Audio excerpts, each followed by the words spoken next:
புத்தளம் பிரதேச செயலகத்தினூடாக இந்த புத்தள உப்பள சங்கம் அந்த பிரதேசத்திலே அரசாங்கம் கையகப்படுத்தி வைத்திருக்கின்ற அந்த காணியை அவர்களுக்கு உப்பள சங்கத்தின் உறுப்பினர்களுக்கு கொடுப்பதன் மூலம் அந்த பிரதேசத்து மக்களுக்கு அந்த பெர்மிட்டை பெற்றுக் கொடுப்பதன் மூலம் அதுக்கான உத்தரவு பத்திரத்தை கொடுப்பதன் மூலம் அந்த காணிகள் மீள கையளிக்கப்பட வேண்டும். அதன் மூலம் இந்த உப்பு பிரச்சனைக்கான தீர்வுகளில் அதையும் ஒரு அங்கமாக. அது மட்டுமல்ல, இந்த புத்தளத்தில் இருக்கிற கலப்புகளிலே இருக்கிற உப்பு தன்மை ஓர்த்தன்மை வெகுவாக குறைந்து கொண்டு வருகிறது. ஏனென்றால் நீர்நிலைகளிலிருந்து அங்கு வேறு விதமாக நீர் அந்த கலப்பிலே சேர்கிற போது உப்புத்தன்மை ஓர்த்தன்மை குறைகிறது.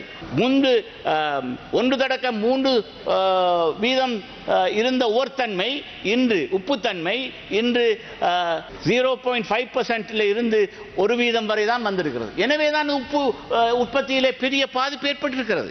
இதை அங்கிருக்கிற எல்லா உப்பள உரிமையாளர்களும் ஏற்கனவே அரசுக்கு சொல்லி, ஆனால் புத்தளத்திலே அதற்கான அதிகாரமுள்ள இருவரும் இல்லை. அரசாங்கத்தினூடாக எந்த விதமான உதவிகளும் வழங்கப்படுவது என்ற பெரிய பிரச்சனை இருக்கிறது. අපි ආණ්ඩුවට ආවා සැප්තැම්බර් මාසේ දෙසැම්බර් මාසේ ඉඳලා මේ ප්‍රශ්නේ පැන නැග්ගේ. செப்டம்பர் டிசம்பர் மாதத்திலிருந்து இந்த பிரச்சனை காணப்படுகிறது. இது இயற்கையான விடயமாகும். புத்தளம் உப்பளத்தின் 90% உரிமை 1997 ஆண்டு 2ஆம் மாதம் 5ஆம் தேதி 30 ஆண்டுகளுக்கு நிறுவனங்களுக்கு குத்தகைக்கு வழங்கப்பட்டது. இதனை கொடுத்த போது 1997 ஆண்டு பாராளுமன்ற உறுப்பினர் ஹக்கீம் எங்கே இருந்தார் என்று எனக்கு தெரியவில்லை.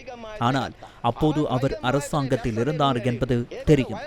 அங்குள்ள ஊழியர்களுக்கு கொடுக்க வேண்டிய 10% களுத்துறை வங்கி சங்கத்தையும் மக்கள் வங்கியின் பங்குகளையும் ரைகம் நிறுவனம் பெற்றது.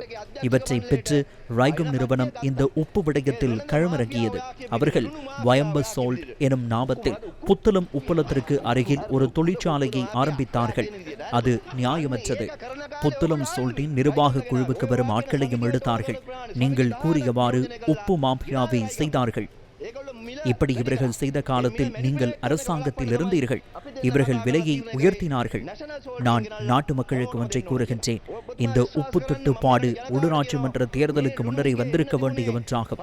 இது செயற்கையாக ஏற்படுத்தப்பட்ட பிரச்சனை கிடையாது. ரணில் கஜு சாப்பிட்டதை போல உப்பு உற்பத்தியாகும் அளவுக்கு மக்கள் அதனை உண்ணமாட்டார்கள். அக்டோபர் மாதம் பெரும்போகத்தில் உப்பு உடைக்கப்படும். දවස් 3ක් මේ ලුණු ගැන කතා වුණා. දැන් ඇති. බොහොම ස්තුතියි.